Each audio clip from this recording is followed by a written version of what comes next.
오늘 우리에게 주신 하나님 말씀은 창세기 19장 29절 한 절 말씀입니다.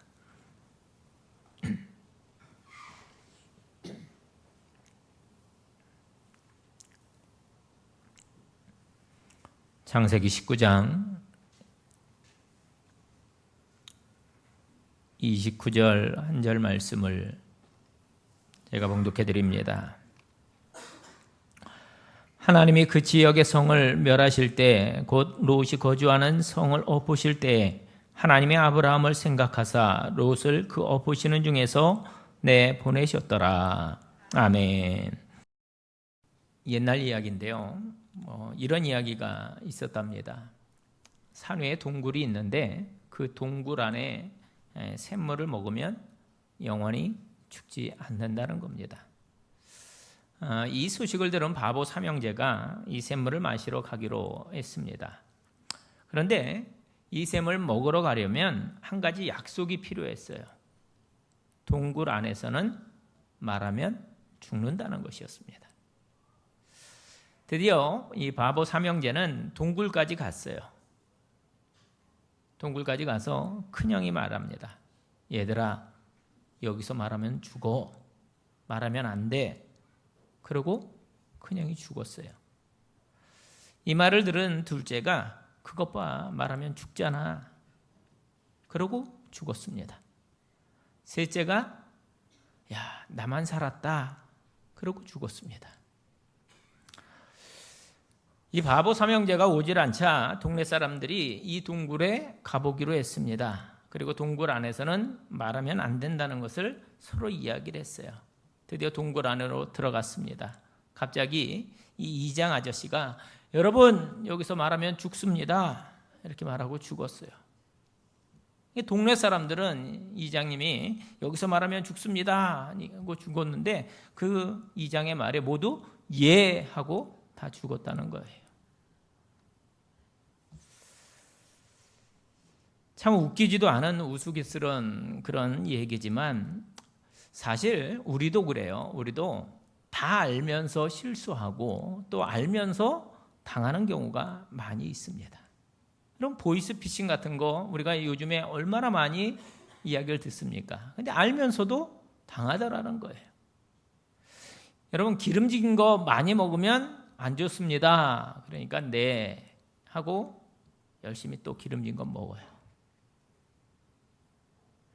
운동 안 하면 안 됩니다. 그러니까 네 하고 운동 안 해요.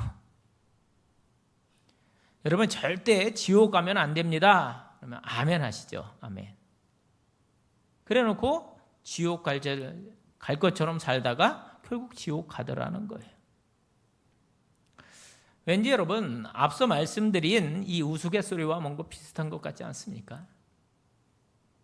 다 알면서도 당하더라는 것입니다.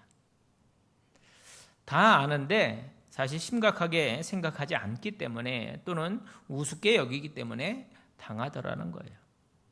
그렇게 보면 어쩌면 우리도 이 바보 형제나 아니면 이 마을 사람들처럼 바보같이 살고 있는지도 모른다는 것이죠. 하나님이 명확하게 말씀하시는 것이 해라 또 하지 마라에 대한 명령이 아주 명확합니다.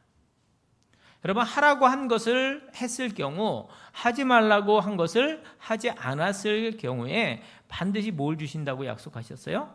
복을 주신다고 약속하셨습니다. 또한 하라고 한 것을 안 했을 경우와 하지 말라고 한 것을 했을 경우에는 사망과 저주가 임할 것을 약속하셨습니다. 성경 역사 속에서 하나님의 이 법 앞에서 비껴나간 것은 아무것도 없습니다. 여러분 신명기 30장 19절 말씀을 보면 내가 오늘 하늘과 땅을 불러 너희에게 증거를 삼노라. 내가 생명과 사망과 복과 저주를 내 앞에 두었은즉 너와 내 자손이 살기 위하여 생명을 택하고 이렇게 말씀합니다. 그래서 우리 앞에 놓인 생명과 사망 중에서 무엇을 선택하느냐 이것은 굉장히 중요한 일인 것이죠. 아브라함은 생명과 복을 선택을 했습니다. 그러면 아브라함의 조카 롯도 생명과 복을 선택했느냐? 여기에 대해서 확실한 답을 내리기가 좀 아리송하긴 합니다. 아브라함의 조카 롯이 하나님을 잘 믿었느냐, 아니면 대충 믿었느냐, 아니면 안 믿었느냐, 여기에 대한 명확한 성경의 기록은 없습니다. 단지 롯은 삼촌 아브라함을 쫓아다녔기 때문에 성경에 기록된 인물입니다. 웬만큼 좋아하지 않고서는 이렇게 삼촌을 졸졸 따라다닌다는 거, 이거 쉽지 않은 것이죠. 내가 살고 있던 그 지역을 떠나서 삼촌 따라서 간다는 것, 어디로 가는지도 모르는데 이게 쉬운 일이겠어요? 처음 하나님께서 아브라함을 부르셨을 때 하나님께서는 아브라함에게 너는 너의 고향과 친척과 아버지의 집을 떠나 내가 네게 보여줄 땅으로 가라, 이렇게 말씀을 하셨어요. 그런데 그 다음 4절을 말씀을 보면 창세기 12장 4절, 이에 아브라함이 여호와의 말씀을 따라갔고 롯도 그와 함께 갔으며 아브라함이 하란을 떠날 때에 75세였더라, 이렇게 말씀합니다. 자, 보세요. 아브라함은 하나님의 말씀을 따라간 거예요. 그렇죠? 근데 롯은 하나님의 말씀을 따라간 것이 아니라 하나님의 말씀을 따라가는 아브라함을 따라간 것입니다. 그래서 롯에게 하나님을 믿는 믿음이 있었느냐라고 할 때 아리송하다는 거죠. 아마도 아브라함이 하나님과 교제하는 것을 구경하는 정도가 아니었을까요? 아브라함이 날 뜨거울 때 마므레 상수리 나무 아래에 있다가 사람 셋이 맞은편에 서 있는 것을 보고는 달려나가서 영접한 적이 있었습니다. 이게 창세기 18장 2절인데요. 눈을 들어본 즉 사람 셋이 맞은편에 서 있는지라 그가 그들을 보자 그 장막문에서 달려나가 영접하며 몸을 땅에 굽혀, 이렇게 말씀합니다. 여기서 눈을 들어본 즉, 이 문장의 원어의 뜻을 살펴보니까요, 고개를 숙이고 있다가 눈을 들어 보게 된 경우를 묘사하고 있는 겁니다. 다시 말해서 아브라함은 그 정오의 햇볕을, 뜨거운 그 햇볕을 피하기 위해 장막 옆에 앉아 졸고 있다가 그 세 사람을 발견하고는 깜짝 놀라서 달려나가게 된 것이죠. 또한 여기서 천사 셋이다 이렇게 표현하지 않고 사람 셋이라고 표현한 것을 보면 아브라함은 천사로서 영접한 것이 아니라 낯선 손님을 환영하는 일에 달려나가서 영접하며 몸을 땅에 굽혀, 이 정도로 최대한 예의를 갖추고 또 정성을 다해서 손님을 맞이했다라는 것입니다. 어떤 학자들은 아브라함이 나그네 중 한 명을 하나님으로 인정하고 경배한 것 아니냐 이렇게 말하기도 하지만, 여러분 성경을 보니까요, 야곱이 에서를 맞이할 때 몸을 7번 땅에 굽히며 그의 형 에서에게 가까이 갔다, 이렇게 기록을 합니다. 이게 창세기 33장 3절이거든요. 또 요셉이 아버지 야곱을 환영하여 맞아들일 때도 이게 창세기 48장인데요. 땅에 엎드려 절했다, 이렇게 기록을 하고 있습니다. 또 선지자 생도들이 엘리사를 맞이할 때 그에게로 나아가 땅에 엎드려 그에게 경배했다, 이렇게 열왕기하 2장 15절에서 말씀하고 있습니다. 이렇게 여러 시대에 걸쳐 이런 인사 풍습을 보여주고 있음을 볼 때 아브라함이 나그네 셋을 천사로 혹은 하나님으로 알고 영접했다고는 볼 수 없다라는 것이죠. 또한 3절에서 아브라함이 나그네 셋을 향해 내 주여라고 표현한 것도 이 주에 해당하는 아도니아의 어근이 아돈인데요. 이 단어는 아내가 남편을 부를 때, 또 종이 상전을 부를 때 상대방을 이렇게 높여서 지극히 높여서 극존칭이죠. 이게 그럴 때 사용되었기 때문에 아브라함은 그저 나그네로 영접했다라고 하는 것이 맞는 말입니다. 또한 결정적으로 여러분 히브리서 기자가 이 일에 대해서 뭐라고 기록하느냐, 히브리서 13장 2절 말씀을 보면 손님 대접하기를 잊지 말라, 이로써 부지 중에 천사들을 대접한 이들이 있었느니라, 이렇게 기록한 것을 보면 아브라함은 그저 나그네를 잘 영접하는 그런 사람이었는데, 아브라함을 찾아왔던 세 천사 중 두 천사가 소돔과 고모라를 멸망시키기 위해 갔을 때 롯도요 지극정성으로 이 천사들을 대접하는 것을 볼 수 있습니다. 이게 창세기 19장 이제 1절과 2절의 말씀인데요. 아마 롯도 이 천사로 알고 그들을 대접했다기보다는 아브라함의 성품을 닮아서 또는 아브라함이 그렇게 하는 것을 이제 보고 배워서 나그네 대접을 잘하는 그러한 사람이었던 것 같습니다. 아무래도 그냥 삼천을 졸졸졸 이렇게 따라다니면서 그 아브라함의 선한 성품에 대해서 배운 것이 아닐까 이렇게 짐작을 할 수 있는 것이죠. 그러면 아브라함의 선한 성품만 닮을 것이 아니라 정말로 아브라함이 만나는 그 하나님을 롯도 믿고 롯도 만났으면 참 좋지 않았을까. 성품은 닮았을지 모르지만 믿음은 그렇지 못했던 것 같습니다. 천사들로부터 들은 소돔과 고모라 땅이 멸망할 것이다라는 이 소식에 아브라함과 롯의 반응은 정말 상반되었어요. 아브라함은 이때 우리가 잘 알고 있는 그 유명한 중보 기도를 합니다. 하나님, 의인을 악인과 함께 멸하시는 것이 맞습니까? 의인 45명이 있다 해도 그 땅을 멸하시겠습니까? 그랬더니 하나님의 의인 45명이 있으면 멸하지 않겠다 그렇게 말씀하셔요. 그렇게 시작한 기도가 40명은요 멸하지 않겠다, 35명은요 멸하지 않겠다, 그러면 30명은요 그래도 멸하지 않겠다, 20명은요 그래도 멸하지 않겠다, 이 10명은요 했더니 심지어 하나님은 10명의 의인이 있어도 멸하지 않으시겠다는 거예요. 문제는 그 땅에 의인 10명이 없었다는 것이에요. 그 다음에 아브라함이 더 이상 그 밑으로 묻지를 못했습니다. 그런데 여러분, 저는 궁금했어요. 그래서 아브라함이 차마 묻지 못했던 이 질문을 하나님께 한번 물어봤습니다. 하나님, 그 땅에 의인 한 명이라도 있었으면 그 땅은 그 의인 한 명 때문에라도 멸하지 않으셨습니까? 물었어요. 하나님 아무 말씀 안 하시더라고요. 아무 말씀 안 하셔요. 그래서 저는 궁금했습니다. 롯이 의인이었는지 아니었는지. 왜냐하면 그 땅에 살고 있었던 롯이 의인이 아니었기에 그 땅이 멸망했는지, 아니면 롯이 의인이었을지라도 의인 한 명 가지고는 그 땅을 그냥 내버려 둘 수 없기에 멸하신 것인지, 그게 궁금하잖아요. 그런데 소돔과 고모라가 멸망할 것이다 라는 소식을 들은 아브라함은 하나님께 멸하지 말아달라고 간절히 중보하는 반면에 롯은 생각보다 훨씬 의외의 모습을 보이더라는 거예요. 먼저 두 천사가 롯에게 소돔과 고모라를 멸하러 왔다 그렇게 얘기해 주고는 피할 것을 말해 줍니다. 여러분, 창세기 19장 12절이에요. 그 사람들이 롯에게 이르되 이 외에 내가 속한 자가 또 있느냐? 내 사위나 자녀나 성중에 내게 속한 자들을 다 성 밖으로 이끌어내라.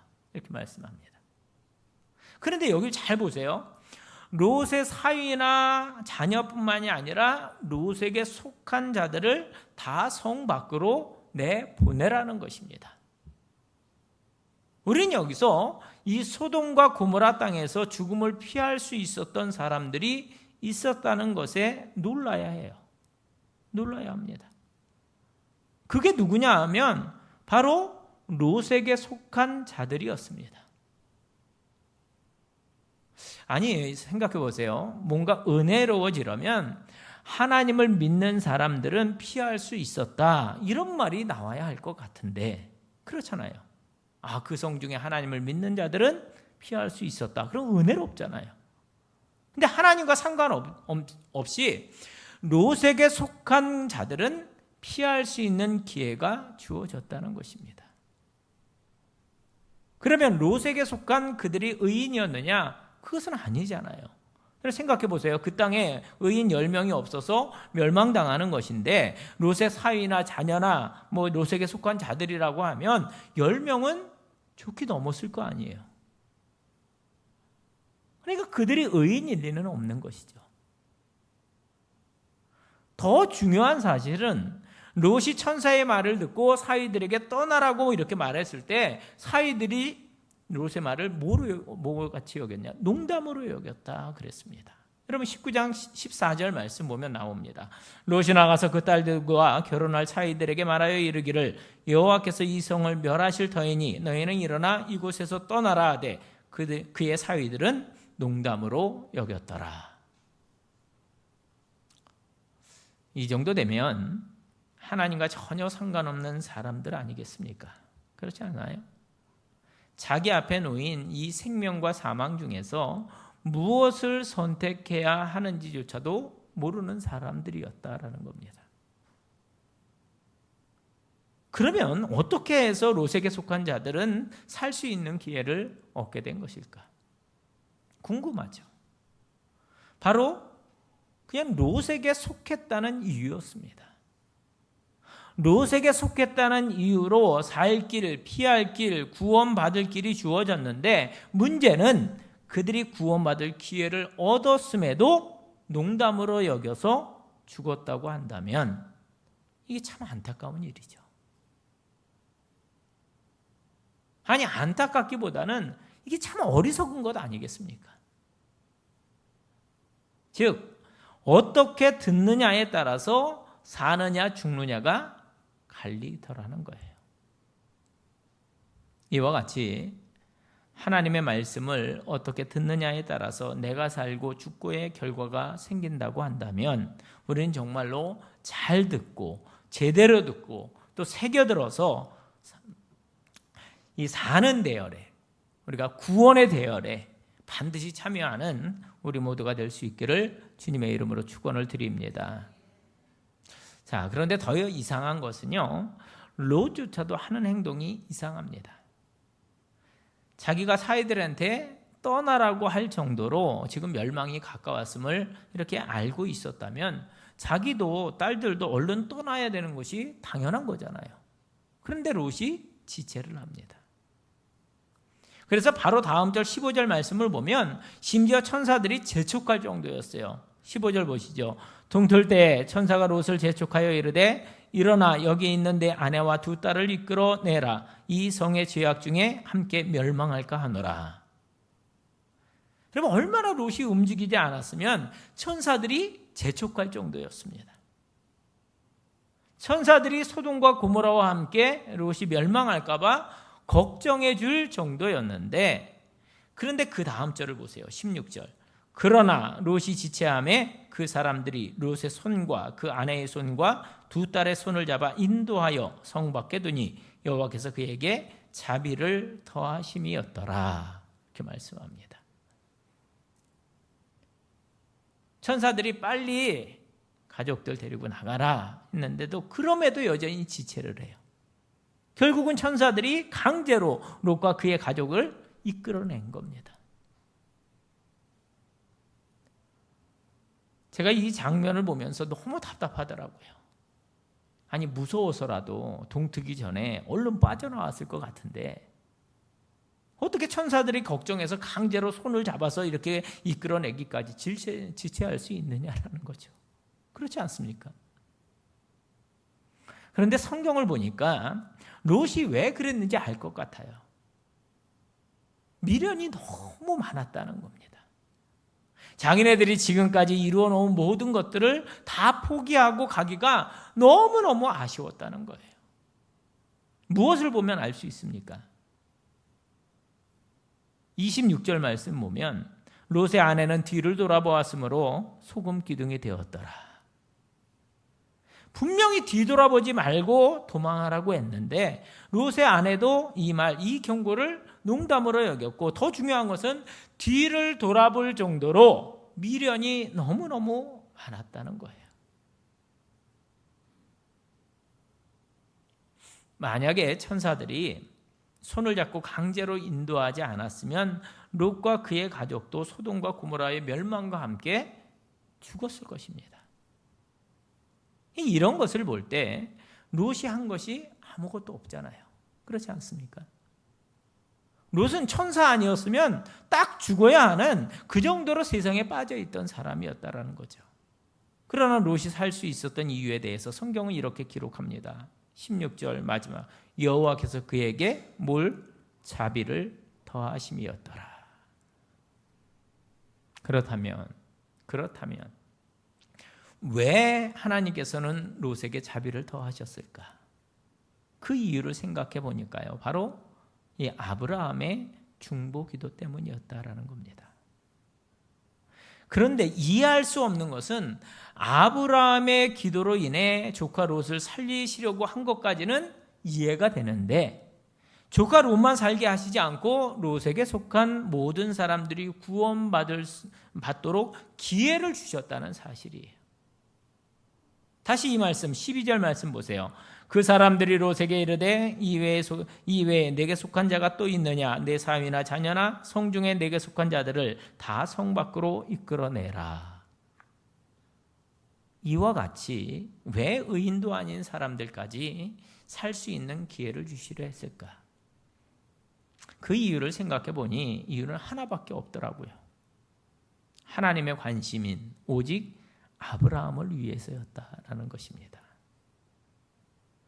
롯이 소돔과 고모라와 함께 멸망했다는 소식을 아브라함이 들었다면 아브라함이 얼마나 아파했을까요? 아브라함의 마음을 헤아리시는 하나님께서는 아브라함이 아파하지 않도록 롯을 구하길 원하셨던 것입니다. 그것이 바로 천사들을 통해 억지로라도 롯을 끌고 나와 죽지 않게 하신 하나님의 자비였던 것이죠. 또한 롯도 마찬가지입니다. 롯에게 속한 모든 자들을 구하기를 원하셨던 것은 롯이 마음 아프지 않기를 원하셨던 것입니다. 여러분 생각해 보세요. 롯이 아프면 누가 아파요? 아브라함이 아픕니다. 아브라함이 아프면 누가 아파요? 하나님이 아프시거든요. 그래서 다음 말씀 보세요. 19장 29절. 하나님이 그 지역의 성을 멸하실 때, 그 롯이 거주하는 성을 엎으실 때 하나님이 아브라함을 생각하사 롯을 그 엎으시는 중에서 내보내셨더라. 하나님이요 아브라함을 이토록 사랑하셨습니다. 하나님의 관심은, 오늘 이 말씀을 보면 하나님의 관심은 온통 누구에게로? 아브라함에게 있었다라는 거죠. 롯 때문에 아브라함이 마음 아파하는 것이 싫으셨어요. 롯에 속한 자들 때문에 롯이 아프고 롯이 아파서 아브라함이 아픈 것이 싫으셨어요. 아브라함의 아픔은 곧 하나님의 아픔이었기 때문에. 그런데 여러분, 이 말씀이 저에게는 이렇게 들렸습니다. 하나님이 예수님을 생각하사 오늘 저와 여러분들을 사망에서 생명으로 구원하셨더라. 할렐루야. 왜냐하면 예수님은 우리의 중보자가 되셨기 때문입니다. 디모데전서 2장 5절 말씀, 하나님은 한 분이시오 또 하나님과 사람 사이의 중보자도 한 분이시니 곧 사람이신 그리스도 예수라 말씀합니다. 하나님께서는 중보자 되시는 아들을 죽이시기까지, 아들의 생명과 맞바꾸기까지 저와 여러분을 사랑하셨음을 믿으시기 바랍니다. 이와 같이 우리는 아브라함과 비교할 수 없는 엄청난 사랑을 받으며 오늘도 살아가고 있습니다. 그래서 우리는 기억해야 합니다. 내가 힘들면 주님이 힘듭니다. 내가 아프면 주님이 아픕니다. 또한 주님이 아프면 하나님이 아프시기에, 그래서 하나님께서는 우리에게 예수 이름을 주시고 기도하라 하시며 내가 응답하겠다고, 내가 도와주겠다고 약속하셨음을 여러분 믿으시기 바랍니다. 그래서 기도하는 것이죠. 응답이 있으니 더 기도하는 것입니다. 그러므로 나도 기쁘고 내게 속한 가정이 기쁘고 또 내가 속한 우리 용인제일교회가 기쁘고 또 내게 속한 모든 사람들이 기뻐함으로 예수님을 기쁘시게 하고 하나님을 기쁘시게 하는 우리 모두의 복된 삶이 될 수 있기를 주님의 이름으로 축원을 드립니다. 우리 이 시간 함께 찬양하기 원합니다. 주만 바라볼지라 함께 찬양하겠습니다. 아브라함이 속상하지 않기 위해 그토록 롯을 지키려 하셨던 하나님, 아브라함이 속상하지 않기 위해 심지어 롯에게 속한 자들까지도 구원의 기회를 주시려 했던 하나님. 온통 하나님의 관심이 아브라함에게 있었던 것처럼 오늘 하나님의 관심이 예수 그리스도의 생명을 가진 우리에게 있다면 나를 기쁨으로 하나님께 온전히 드려야 할 줄로 믿습니다. 내가 힘들지 말아야 합니다. 내가 아프지 말아야 합니다. 그래서 예수 이름 주시고 기도하라 하셨습니다. 그런데 그 말씀, 그 약속을 우리가 너무 가볍게 여기고 있지는 않은지요? 농담으로 듣고 있지는 않은지요? 설마 하는 마음으로 무시하고 있지는 않은지요? 다시 믿음의 자리로 우리는 나아가야 할 줄로 믿습니다. 주님을 기쁘시게 하는 자리, 그래서 그 하나님을 기쁘시게 하는 자리, 예수 이름으로 승리하는 삶을 살게 하옵소서. 이토록 나를 사랑하신 하나님, 끝까지 사랑하며 살게 하여 주시옵소서. 이렇게 우리 고백하면서 함께 찬양하겠습니다. 주만 바라볼지라.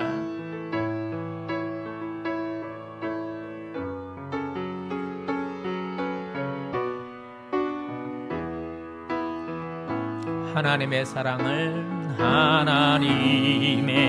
사랑을 사모하는 자, 하나님의 평안을 바라보는 자, 너의 모든 것 창조하신 우리 주님이 너를 얼마나 사랑하시는지 하나님께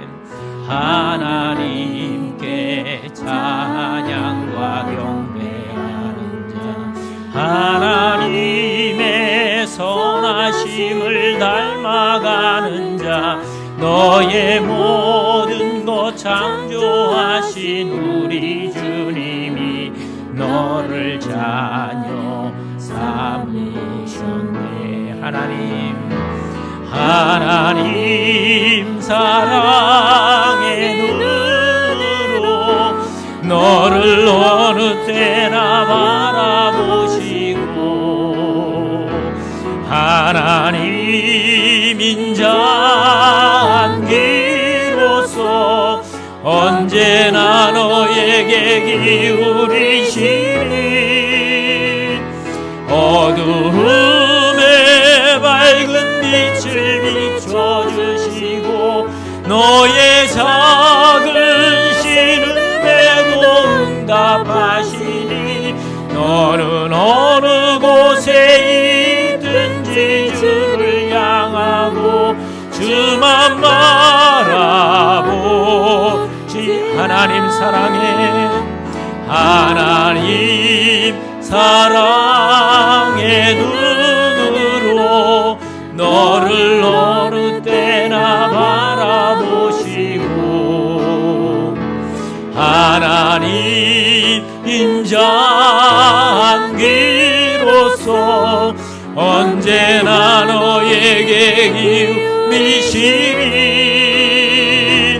어두움에 밝은 빛을 비춰주시고 너의 작은 신음에도 응답하시니, 너는 어느 곳에 있든지 주를 향하고 주만 바라보지라. 주만 바라볼지라.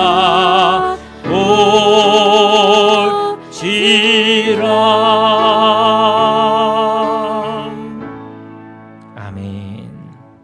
기도하겠습니다. 하나님 아버지, 감사합니다. 우리를 얼마나 사랑하시는지 우리의 마음까지도 헤아려 주시는 하나님의 사랑을 가슴에 담습니다. 삶의 무게로 아파하고 힘들어하기보다는 나를 사랑하시는 하나님으로 인해 기뻐하며 기도하며 믿음을 들여 하나님의 능력을, 하나님의 사랑을 자랑하며 사는 우리 모두가 되게 하여 주시옵소서. 예수님의 이름으로 기도하옵나이다. 아멘.